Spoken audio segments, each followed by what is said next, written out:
All right, we're going to try this again. This time it didn't work exactly how I wanted. So, anyway, here's what we're going to do. We're going to talk about how I'm thinking about responding to inflation. So, inflation. All right, here's the thing, guys. Inflation is here to stay. We know that because the Federal Reserve, the CPI, all of these things are reporting higher inflation. Well, they are saying it's transitory. They are saying that inflation is going to be temporary, but we're reporting 4.5%, 5%, 6% inflation, and people are seeing actual inflation that's higher than that. The idea that inflation is limited to get to 4% is just nonsense. Anyone who's paying attention knows things are going up faster than 4%. So, just let me give you an example. So, for people who don't know what inflation is, I'm going to give you a short description of what inflation is. You know how when you were a kid, you could buy a candy bar for 50 cents and now it's $1.50? Same candy bar. That's inflation. Prices going up. But what inflation really is it's the value of the purchasing power of the United States dollar or whatever currency you're gauging inflation against.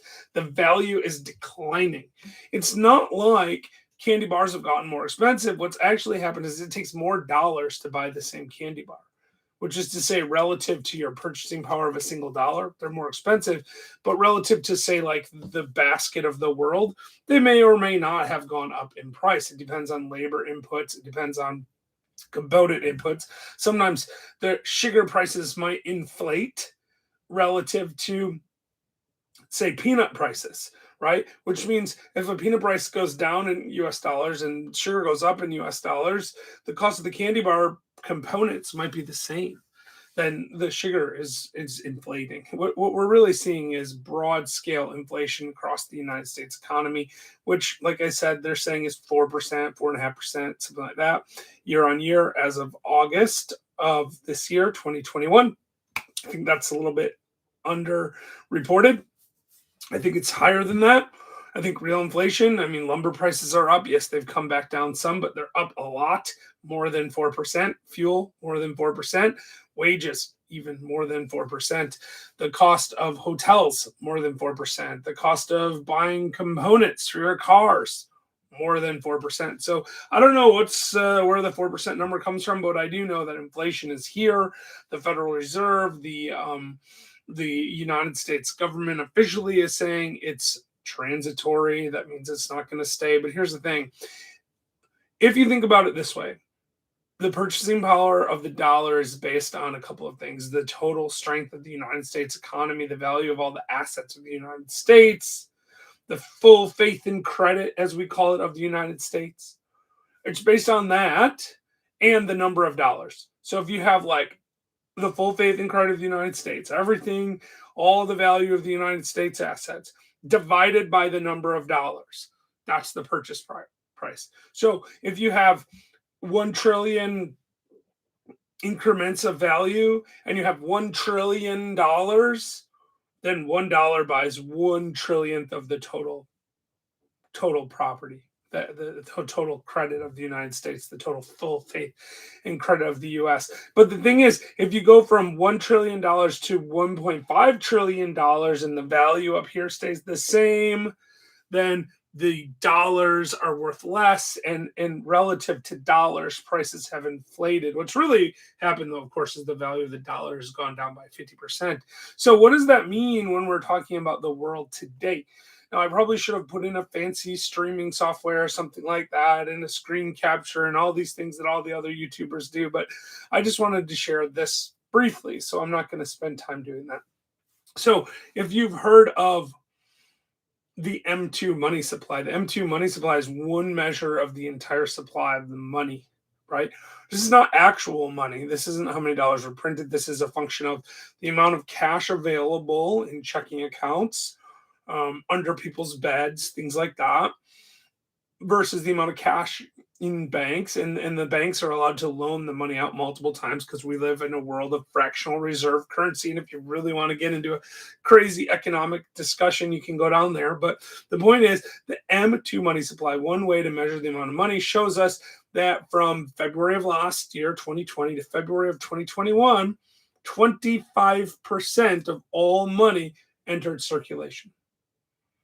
That means if there's $1 trillion, 250 billion of them were created in the last year, but it's actually more like $19 trillion and $5 trillion created in the last 12 months, or at least the 12 months ending in February of 2021. And the reason I can't give you more recent data is the Federal Reserve out of St. Louis that reports this data stopped reporting it in February.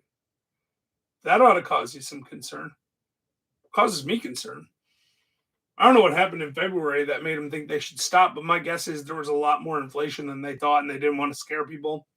There's a lot more money printed than they thought, and they didn't want to scare people. Who knows? But here's what I do know.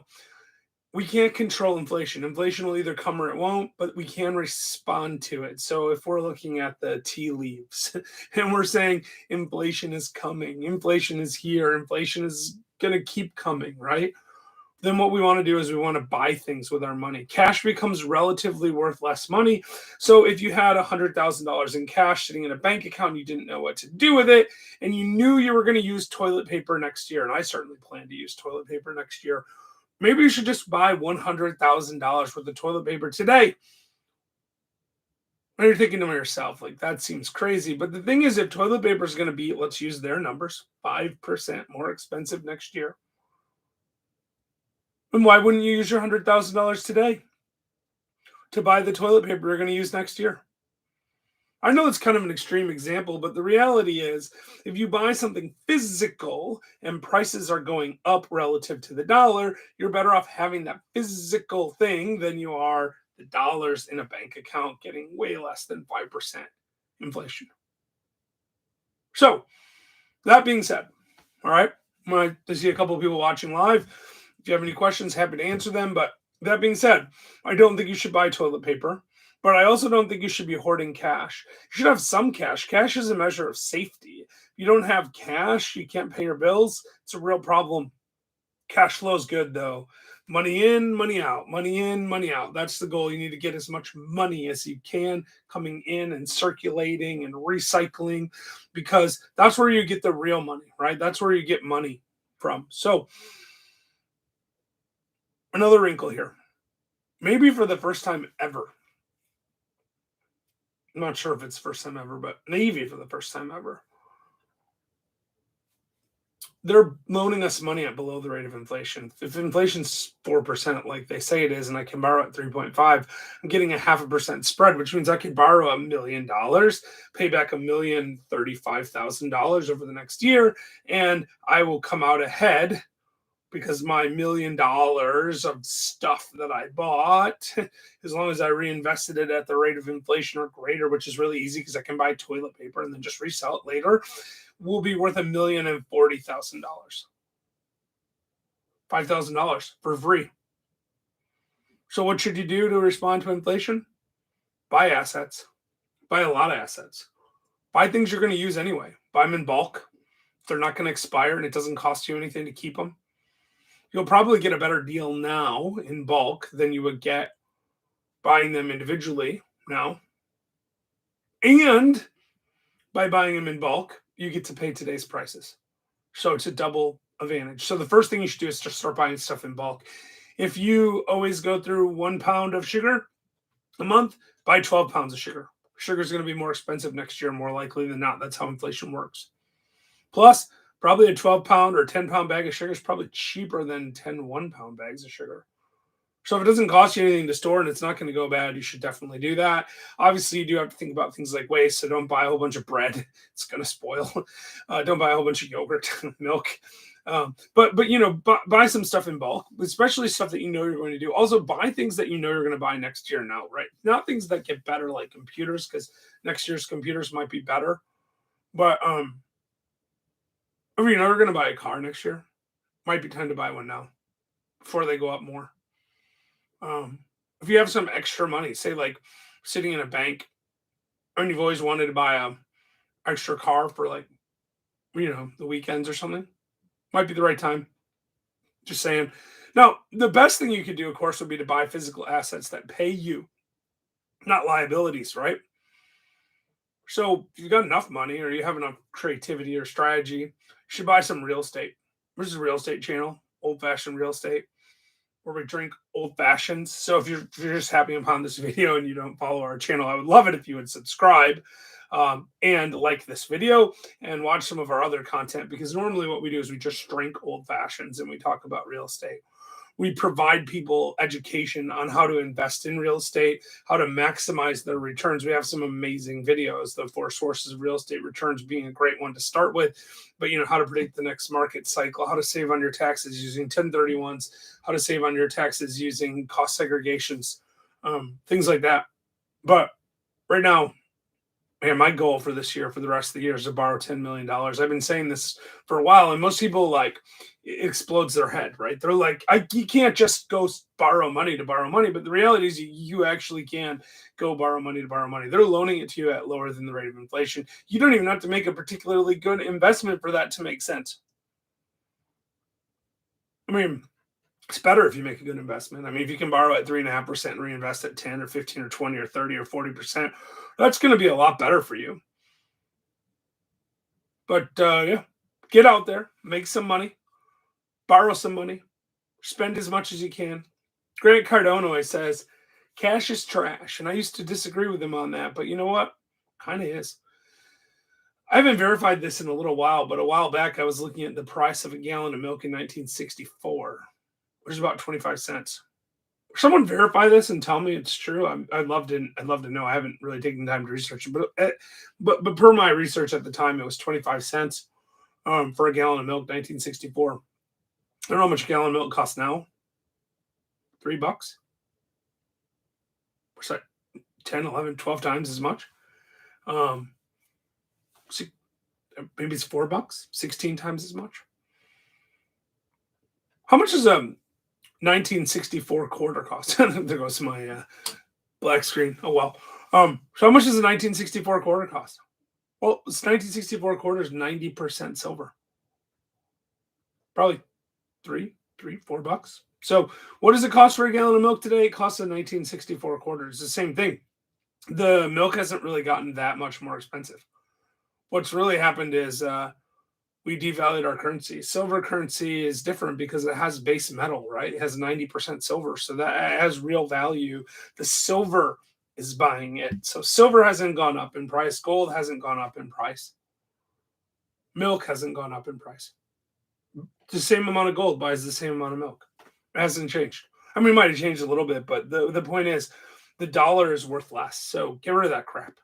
Buy some stuff. But buy physical assets if you can. I mean, yesterday I bought a 21 unit apartment complex. Yesterday, $1.3 million in new debt, $1.6 million purchase price. What's that thing going to be worth if the dollar keeps going down in value? What was it worth in 1964? Compare that. It's an old building. It's been around since the 20s. It's a cool place. What was that building worth in 1964? Milk is 12 times or 16 times as much. We'll call it 10 times just to make the math easy. So if milk's 10 times as much, maybe that thing was worth 160,000, 200,000 in 1964. Right? 10 times as much. Same amount of gold. 1964 gold, 1964 silver could have bought that apartment complex. Gold's gone up 10 times. The real estate's gone up 10 times. So what's the common denominator? It's the amount of money in circulation. The circulating money supply has gone up. The value of the dollar is going to keep going down. Even if they get inflation under control, it might be 2% instead of 5 or 10 or 15 or 20 or whatever we're really experiencing right now. I think it's more like 15, maybe 20. So what can that $1.3 million that I just borrowed, that I'm paying 3.79% on? What if that $1.3 million can be paid back with dollars that are 20% cheaper 2 years from now? And that's very realistic. 3 years from now, 20% is almost for sure. That's 6% inflation. And we're seeing that right now for sure. So that $1.3 million can be paid back 20% cheaper. That's $1 million, $300,000 in real purchasing power savings just because the dollar has gone down in value. And you know what? I'm still going to be paying 3.79%. So I'm getting that spread on that. And you know my tenants are paying for it. So go buy some real estate, go make some money. Let me know in the comments what you think, but also just freaking do it. Go make some money. I look forward to seeing you guys again. And let me know if you like these lives. I don't normally do them, but I just figured I'd try something different. Have a great day. Bye.